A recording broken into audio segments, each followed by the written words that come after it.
नमस्कार, मैं छत्तीसगढ़ अखबार के यूट्यूब चैनल इंडिया आजकल के स्टूडियो से सुनील कुमार। थोड़ा मन हिला हुआ है, चारों तरफ हिंसा की जैसी खबरें आ रही हैं। मैं चाहता नहीं हूँ हिंसा के बारे में ज़्यादा बात करना।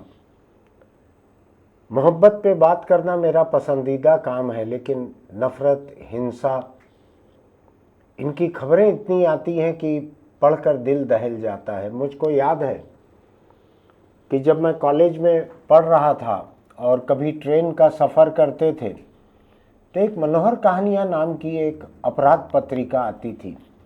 उसमें देश भर में, खासकर हिंदी इलाकों में जितने जुर्म होते थे उनकी रिपोर्टिंग, उनकी कहानियाँ, कुछ काल्पनिक कुछ असली, उसको बनाकर तरह तरह के उसके स्केच बनाकर, कुछ असली तस्वीरें पुलिस से ली हुई जोड़कर, पूरी की पूरी पत्रिका अपराध कथा रहती थी। नाम मनोहर था उसका। आप में से कई लोगों को याद भी होगा। मनोहर कहानियाँ नाम था उसका। अपराध कथा की पत्रिका रहती थी। पुलिस वाले कोशिश करते थे कि उसमें उनकी तस्वीर छप जाए कि उन्होंने जांच करके जुर्म पकड़ा है, ताकि वो अपनी उसकी कतरन जो है मैगजीन की उसको लगा सकें।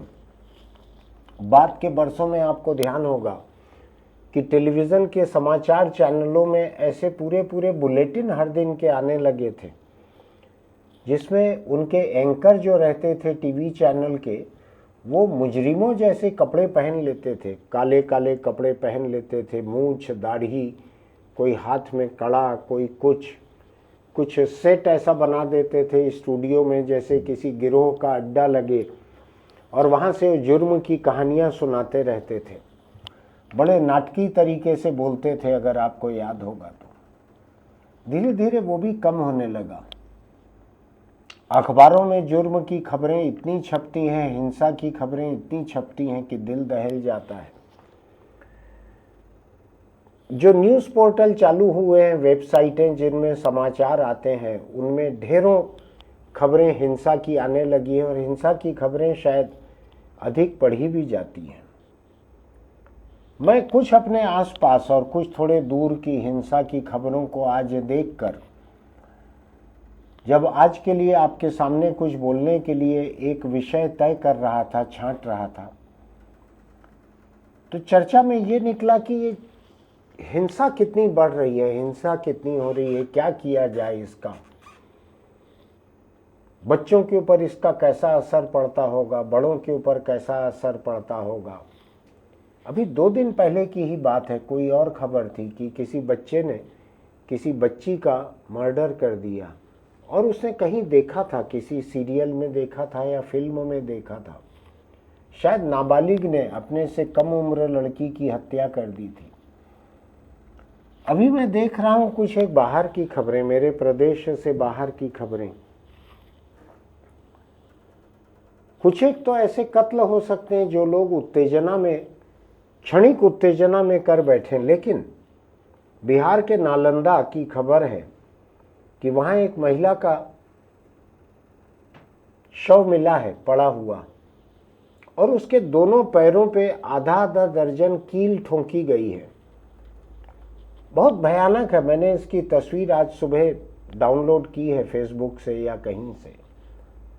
बहुत ही भयानक है ये, जिस तरह से उसके पैरों पे कीलें ठोकी गई हैं। तकलीफ कितनी हुई होगी इसका अंदाज लगाना चाहिए। कौन लोग ऐसा कर सकते हैं, ये सोचें। क्यों किसी महिला के साथ ऐसा किया गया होगा? महिला है तो हिंसा को झेलना उसकी नियति है।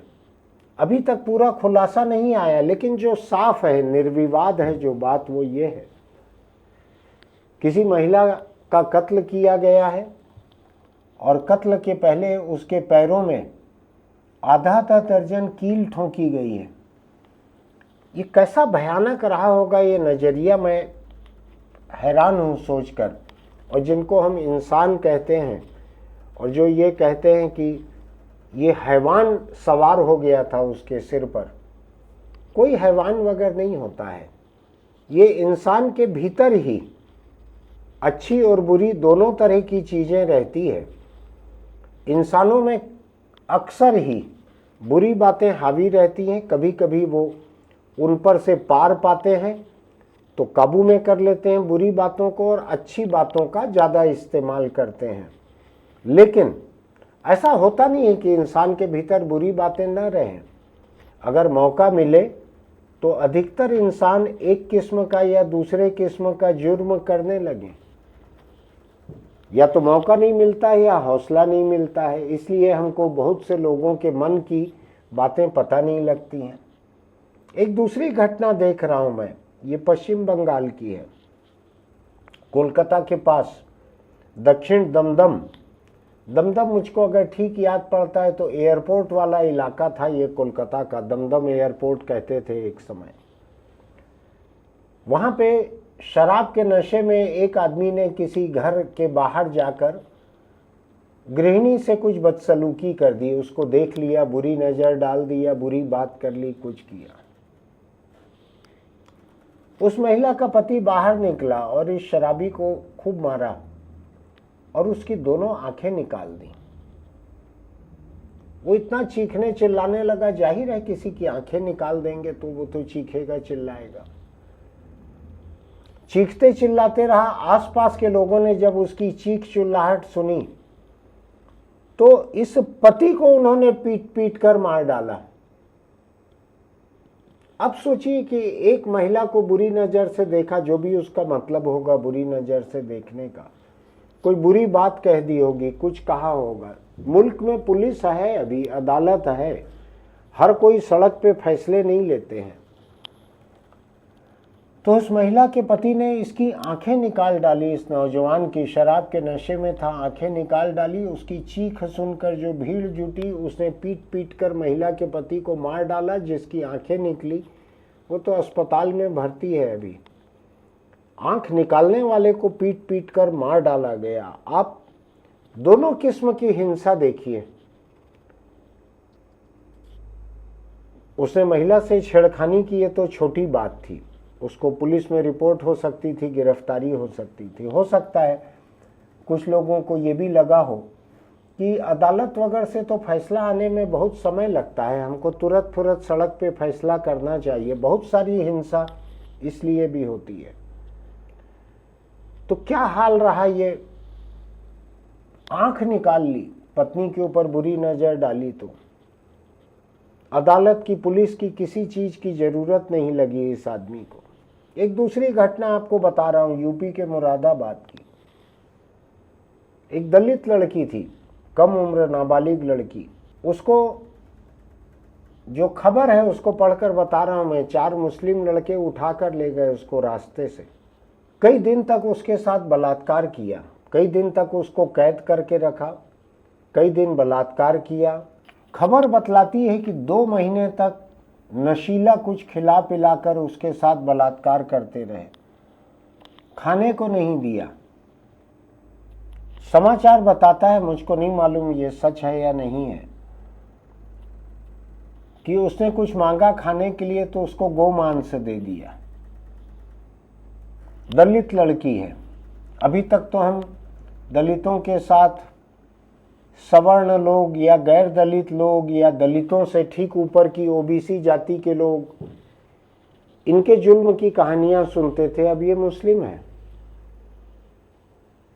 2 महीने तक उसको कैद करके रखा, नशा कराकर उसके साथ बलात्कार करते रहे और उसके हाथ में ओम का गोदना था, उसको तेजाब डालकर जला दिया। मैं कौन होता हूं शिकायत करने वाली लड़की की नीयत पर शक करने का। उसने शिकायत की है, सही होना चाहिए, भारत का कानून यही कहता है। क्या किया जाए?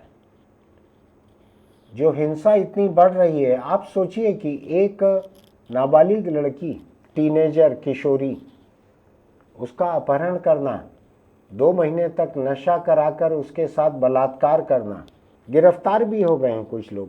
क्या किया जाए? ये कुछ बाहर के मैं बतला रहा हूँ। अब मैं अपने आसपास के कुछ हिंसा के मामलों पे आता हूँ। छत्तीसगढ़ के कोरबा के पास कपाली का एक मामला है। एक लड़की की लाश मिली थी वहां, आधी जली हुई, जंगल से। जब जांच की गई तो पता लगा कि ये स्कूल में पढ़ती थी, उस समय एक टीचर था, एक पीढ़ी का फासला था कम से कम उम्र में। उस टीचर से कुछ मोहब्बत हो गई या जो भी देह संबंध, प्रेम संबंध, जैसे भी संबंध हो गए, तो 6 साल से लिव इन रिलेशनशिप में उस टीचर के साथ रह रही थी ये लड़की। 6 साल से अलग अलग किराए के मकानों में ये रख रहा था, क्योंकि खुद शादीशुदा था, बाल बच्चे वाला, बाल बच्चेदार कहते हैं, वो था ये शिक्षक। अब पता लगा है कि ये लड़की जो है 6 साल हो गए थे, अब शादी करने पे जोर डालने लगी। पता नहीं हिंदुस्तान में लड़की की शादी इतना बड़ा मुद्दा कैसे है कि शादी के वायदे पर 5-5, 6-6 साल, 7 साल, 10 साल लड़कियां जो है सेक्स संबंध कर लेती हैं। क्यों इतना बड़ा मुद्दा रहना चाहिए? क्यों लड़कियां और महिलाएं आत्मनिर्भर होने की कोशिश नहीं करती कि कोई ज़रूरत नहीं है ऐसे मजबूरी में शादी करने की या प्रेम देह संबंध बनाने की। लेकिन फिर भी जो घटना हुई है उस पर लौटता हूँ मैं। तो उस आदमी ने अपने ड्राइवर के साथ मिलकर इसको जला डाला, मार डाला और जला दिया, जंगल ले जाकर पेट्रोल वगैरह कुछ डालकर। 6 साल का रिश्ता जो है इतनी हिंसा में पहुंच गया। और ऐसा भी नहीं है कि इस शिक्षक को और उसके ड्राइवर को ये पता नहीं होगा कि इन दिनों तो 99% कत्ल के मामले सुलझ जाते हैं। कहीं मोबाइल फ़ोन की लोकेशन मिलती है, कहीं चैट मिलती है, खासकर सीसीटीवी कैमरे की रिकॉर्डिंग। ये लड़की जहाँ भी रहती होगी पता लग गया होगा, वहाँ से कौन इसको लेके निकले। सीसीटीवी कैमरे की रिकॉर्डिंग जो है बहुत सारे जुर्म सुलझा देती है। ये एक हिंसक घटना अपने आसपास की और बता देता हूँ आपको। पत्थलगांव इलाके की घटना है ये। आदिवासी इलाका है। यहाँ पे कहा जा रहा है कि तंत्र मंत्र के चक्कर में, अभी साबित नहीं हुआ है ये, एक आदिवासी ने अपनी 3 साल की भतीजी का सिर धड़ से अलग कर दिया। चाचा ने, कुछ पारिवारिक कलह भी था कहते हैं और कुछ अंधविश्वास था। 3 साल की भतीजी का सिर काट कर अलग कर दिया। जो मुझको जो खबर मिली है वो ये है कि उसका सिर उसने एक कमरे में रखा था, धड़ दूसरे कमरे में रखा था। अगर ये जानकारी सही है तो लोग इसको जादू टोना या बलि प्रथा बतला रहे हैं। सगे भाई की 3 साल की बेटी का सिर धड़ से अलग कर दिया। बच्ची की मां का कहना है कि ये चाचा जो है बच्ची का ये हमेशा से ही रंजिश रखता था। मुझको अच्छा नहीं लगता है इतनी हिंसा की बात करना, लेकिन क्या किया जाए, लोग इतने हिंसक हो कैसे रहे हैं। मैं थोड़ा हैरान होता हूँ। अब तो मनोहर कहानियाँ जैसी पत्रिकाओं का चलन भी कम हो गया है। अब तो टीवी समाचारों में भी शायद क्राइम के बुलेटिन, कुछ क्राइम पेट्रोल, कुछ ऐसा कई तरह का रहता था, वो भी कम दिखते हैं मुझको, अभी शायद कम हो गए हैं। लेकिन लोगों की ज़िंदगी से हिंसा कम नहीं हुई है। क्या किया जाए इसका, कैसे ये हिंसा कम हो। मैं बार बार कहता हूँ कि अगर आप किसी के मन में किसी दूसरी जाति के प्रति, किसी धर्म के प्रति, किसी दूसरे जेंडर के प्रति, किसी दूसरे प्रोफेशन के प्रति अगर हिंसा भरते हैं तो वो हिंसा वहीं जाकर खत्म नहीं होती है, वो उस हिंसा का विस्तार होता है, वो चारों तरफ फैलती है। आपने कहा कि घर वाली जो है जूते खाने के लायक ही रहती है, तो लोग आज घर वाली को मारते हैं, कल के दिन जरूरत रहेगी तो अपनी माँ पे भी हाथ उठाते हैं कई लोग। हिंसक मिजाज जो है वो खत्म नहीं होता है, वो नए नए निशाने ढूंढते रहती है हिंसा। समाज में हिंसा कैसे कम की जाए, दूसरे प्रदेश के लोगों के लिए, दूसरे देश के लोगों के लिए, जात और धर्म दूसरा है तो उसके लिए कैसे कम किया जाए, इसको सब लोगों को सोचना चाहिए। परिवार के भीतर अगर आप बहुत हिंसक बातें करते हैं, चाहे किसी के लिए भी करें, उसका भी नतीजा ये होता है कि आपके घर के दूसरे लोग जो हैं उनके लिए हिंसा जो है उसके प्रति उनकी संवेदना खत्म होने लगती है। इस बात को ध्यान रखिएगा। जिस दिन हम हिंसा के प्रति संवेदना हमारी खत्म होने लगती है, उस दिन हम हिंसा की तरफ एक कदम बढ़ा चुके रहते हैं। ध्यान रखिएगा इस बात को कि हिंसा की बातें करना, हिंसा को बर्दाश्त करना, छोटी हिंसा करना, ये सब हमको एक बड़ी हिंसा की तरफ ले जाते हैं। अगर हम किसी को मामूली पिटाई करते हैं तो समझ लीजिए कि हमारा मिजाज एक और बड़ी पिटाई के लिए तैयार हो जाता है, हम किसी और को मारने लगते हैं। आप किसी को छोटी गंदी गाली देते हैं तो अगली गाली जो है और ज़्यादा गंदी होती है। बहुत सावधान रहने की ज़रूरत है। अगर हम हिंसा को सामान्य मान लेते हैं तो बड़ी दिक्कत की बात है। आप अपने बच्चों के सामने हिंसा की बात करेंगे, समाज में हिंसा का साथ देंगे, तो बड़ी दिक्कत की बात है। वो बच्चे हिंसक होने लगेंगे और ज़रूरी नहीं है कि उनकी वो हिंसा दूसरों पर उतरे, वो परिवार पे भी उतरती है। बहुत सारे ऐसे परिवार हैं। कल ही शायद हमने ऐसी कुछ खबरों पर चर्चा की थी कि क्या इसके ऊपर हमको कोई एडिटोरियल बनाना चाहिए, जिसमें एक लड़के को परिवार ने कहा कि भाई ये रात दिन तुम वीडियो गेम खेलते रहते हो, मोबाइल पर ऑनलाइन गेम खेलते रहते हो, इसको बंद करो। 20-22 साल का लड़का था कोई। परिवार ने कहा ये सवेरे से उठ के फिर तुम चालू हो गए, तुमको लत लग गई है इसकी।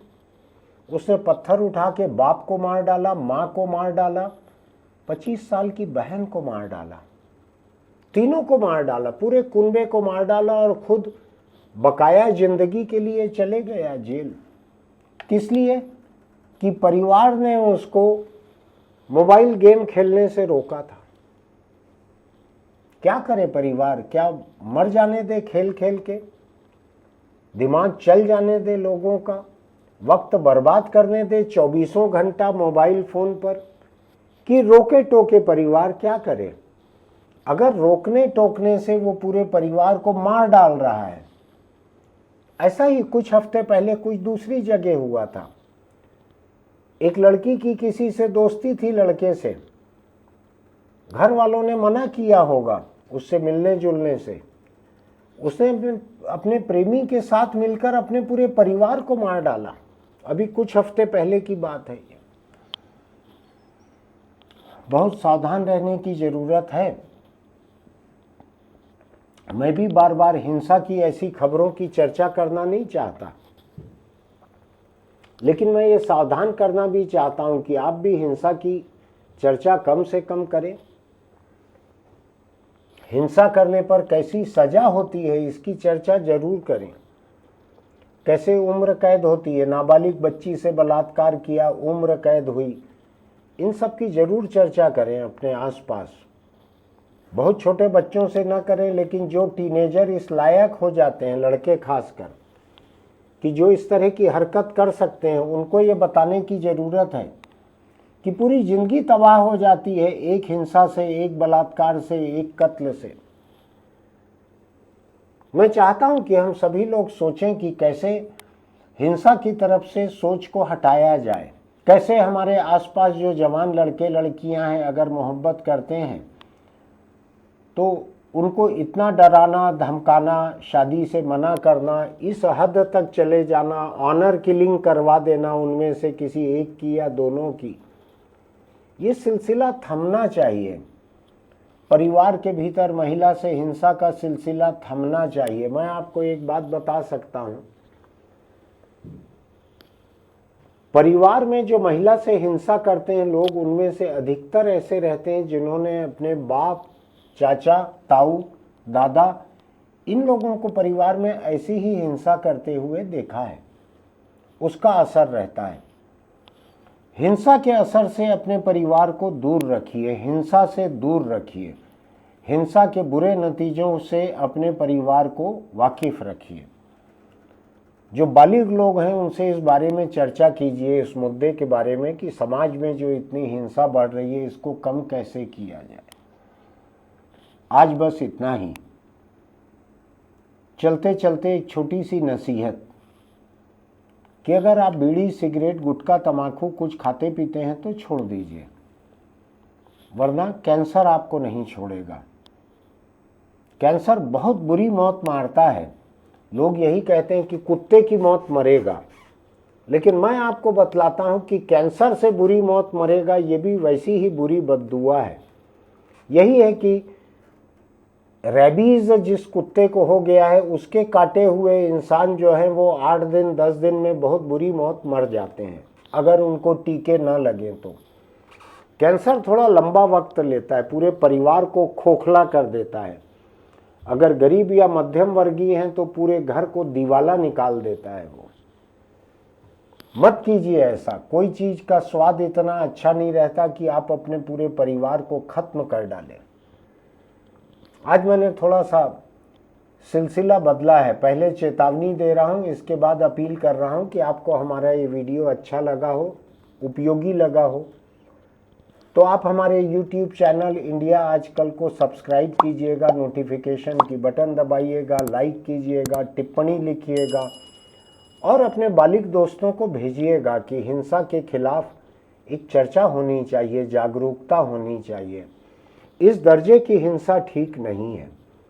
ऐसी खबरों को टीवी पर देखकर, अखबारों में पढ़कर मैं तो कम बोलता हूँ, लेकिन मेरे जैसे YouTube पे उनको देखकर, सुनकर कई और लोगों पे असर पड़ सकता है। कैसे हिंसा को कम किया जाए समाज में, इस बारे में जरूर सोचिए। फिर मिलेंगे।